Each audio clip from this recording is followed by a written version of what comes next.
Well, hey, my Insta loves and face hookers and YouTube viewers. This is Kimberly Lipstick and Fit, and here are your minutes for the day. I know I usually say 60 seconds, but we know it ain't gonna happen. Ain't gonna happen. So today, I'm gonna give you some tips on how you can shred fat without lifting up a weight, without doing a diet, without doing a thing, and the pounds will come off.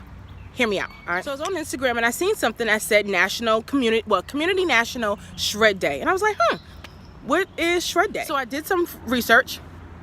Google. And I found out that there are services that are provided for people that have large amounts of documents that need to be shredded, okay? They need to be discarded because one of the issues is 1 out of 4 Americans are victim of identity theft, okay? So what stuck out to me was the identity theft aspect, and me being a creator and a writer, I was like, identity theft. Is that something that we suffer from with us that, battle obesity and find ourselves? The identity aspect of it really kind of resonated with me when I read it in my research, and that was popping up everywhere. And I was like, the irony of your identity being, stolen because you failed to shred some documents. Let me show you how this all ties in. So number 1, unconventional ways of shredding fat. Forgiveness. I know, you don't want to hear that, but forgiveness. Unforgiveness has been linked to a lot of illnesses and sicknesses. This is scientifically based. Some ranging from cancers to obesity being one, PTSD, the list goes on and on. Now, you forgiving people as well as yourself, because a lot of times we've done things and we fail to forgive ourselves.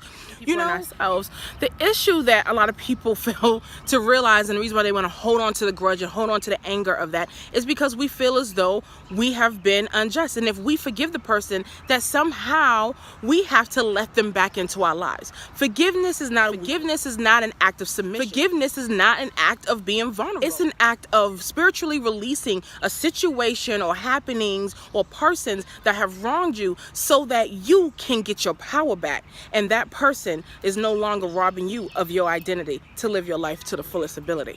Second, therapy. Yes, therapy, especially my brothers and sisters in the Black community. This month is National Mental Health Awareness Month, and one of the things that we lack is the ability of seeking out external help, all right? Whether that's a psychiatrist, whether that's a therapist, a life coach, a counselor, it is important that you seek out the help and get an outside perspective so that you're not in this fishbowl effect, okay? You're not just kind of looking around. Someone is taking a bird's eye view and getting a clear perspective of your life. Rituals. Yes, hear me out. I'm not talking about sacrificing a baby or anything.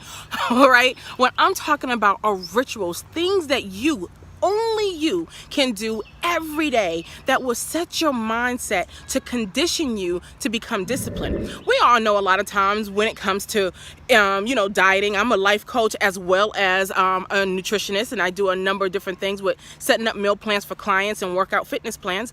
And one of the issues is being disciplined. When you can take little measures in your day, whether getting up and making up your bed, yes, make up your bed. These things start setting in routines, and it starts conditioning you. It starts prepping you for what you're gonna ultimately have to do for the rest of your life in regards to watching your intake and watching the food that you eat, and setting a structure for you to work out or do whatever. Now, that ritual can include the following. It can include, like I said, making up your bed. It can include prayer. Of course, I am all about praying. I am all about being able to communicate and to touch and, seek that higher power, that higher being, so that, again, you're getting an outside perspective, which role can consist of you just sitting. Right now, if you can see behind me, I'm at a beautiful park. You can't really see much, but I'm at a beautiful park. Sometimes I'll go to a park and I just sit. I people watch. I meditate. I breathe deeply, okay? This is part of our rituals. You'll be surprised at how many of us don't come up for breath. How many of us fail to even take in the sky and the trees. And look at this beautiful green with my beautiful red hair in the background. It is phenomenal. Take it all in. Taking the colors, taking the air, taking your environment. I'm telling you, it will set you to change and release. Another thing that you can do is become grounded.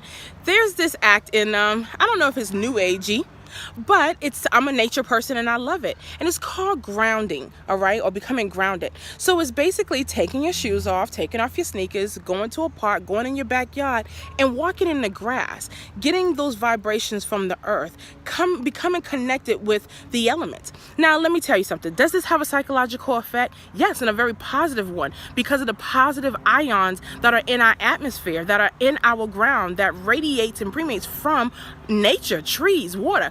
Why is it that we seek to go up to the mountains when we want to kind of wind down or we want to become free? Anytime I want to do some kind of spiritual download, I go up to the mountains because you don't have the noise pollution, you don't have the light pollution. It is untouched, it is unmarked. And so now you get clarity of thought. Why is it that we go to the beach? Okay, why do we go on these excursions and to become somewhat isolated or engulfed in nature? It's because there's a transformation of power, and you need that power so that you can release and shred the stresses of everyday life. Okay? Daily affirmations. I myself am a big proponent of it, but I myself can lack in doing it. Oftentimes, we can think things about ourselves, we can read things about ourselves, people compliment us on the internet and so forth in our work or social life every day, but do you say those things to yourself? Daily positive affirmation declarations must be made. You must look yourself in the mirror to do this. As a girl, growing up, I dealt with my obesity. I dealt with, I talk about my sexual abuse and my traumas that I've had in my life. And one of the things that was hard for me to do is to look myself in the mirror and to accept my beauty, to accept that I'm a wonderful person, to accept how awesome I am, to accept even a compliment from other people. If you cannot say it to yourself, no matter how many likes you get on Facebook, no matter how many follows you get on Instagram, it will never ever be enough. The man that you want in your life will never be enough because you cannot be enough to yourself. Journaling. I had to say it again. Journaling, okay? Write it down. The Bible says, write the vision and make it plain, okay? You have to do some form of transcription or transcribing of your emotions. A lot of times we think a lot of things, okay? We think a lot of things. We think and what with our thoughts or what we actually believe, but when it comes time to writing it down, you may actually surprise yourself.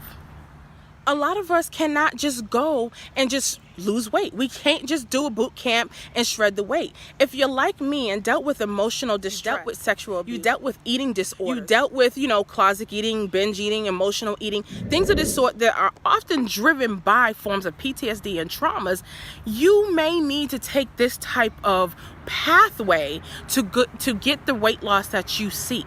Okay, because a lot of times, what are we going to do? We're already conditioned to deal with our pain, to deal with our traumas through eating, okay, or through going into this hermit mode, or through going through, self-pity and self-doubt and lack of self-esteem. All right, we get really good at hiding it. I know, because I did it for years, all right? So I want you all to take this opportunity to look at your weight loss in an unconventional way. Unconventionally shred your body weight as well as your spiritual weight, okay? I'm telling you, you deal with the emotional aspect, you deal with your internal conflict, and honey, that body fat, that it will just melt off you. Will it still be a struggle? Yes, it will always be a struggle, but it's a struggle worth fighting for the rest of your life. I hope this video helped you and it enriched you deeply, my loves. Till next time, I will catch you all later. Sorry it wasn't 60 seconds, but hey, well, I like to talk. I love you, my loves. Bye-bye. Oh, and don't forget to like and subscribe this video, all right? Be sure, show a sister some love, okay? All right? I got some things to say. Hook me up, okay?